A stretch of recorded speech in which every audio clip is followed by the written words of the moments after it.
భారత్ అలాగే ఇంగ్లాండ్ జట్ల మధ్య జరిగిన 5 టెస్ట్ మ్యాచ్ల సిరీస్‌ను భారత జట్టు యువ ఆటగాళ్లతో పాటుగా సీనియర్ బౌలర్లు కూడా మడత పెట్టేశారు.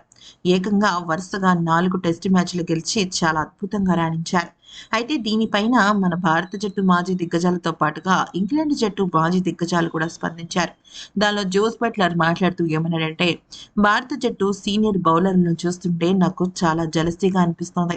అటువంటి బౌలర్లు ప్రతి ఒక్క జట్టుకి కావాలి. ముఖ్యంగా అశ్విన్, కుల్దీప్ చాలా అద్భుతంగా రాణించారు. ఇక ఒక కెప్టెన్‌గా రోహిత్ శర్మ యువ ఆటగాళ్లకు అందరికీ కూడా ఒక్కొక్క టెస్ట్ మ్యాచ్‌లో అవకాశం ఇవ్వడం చాలా బాగా అనిపించింది. కాకపోతే మా జట్టులో బెస్ట్ బాల్ సరిగ్గా అంచనా వేయడంలో విఫలమయ్యామని నేను అనుకుంటున్నాను. వాళ్ళు దయచేసి ముందు ఇంకా పరిణితి చెంది ఆడటం బెటర్ అంటూ జోస్ బట్లర్ మాట్లాడితే, ఇయాన్ మోర్గాన్ మాట్లాడుతూ ఏమన్నాడంటే, ఇంగ్లాండ్ జట్టు పూర్తిగా ప్లానింగ్ పద్ధతి లేకుండా ముందుకు వెళ్ళింది.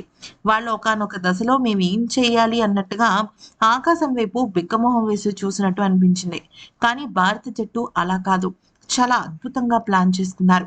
ఒక్కొక్క ఆటగాడికి ఉన్న బలహీనతలని దృష్టిలో పెట్టుకొని రోహిత్ శర్మ వాళ్ళకిచ్చిన జాబ్‌ని వాళ్ళు తూచా తప్పకుండా పాటించారు.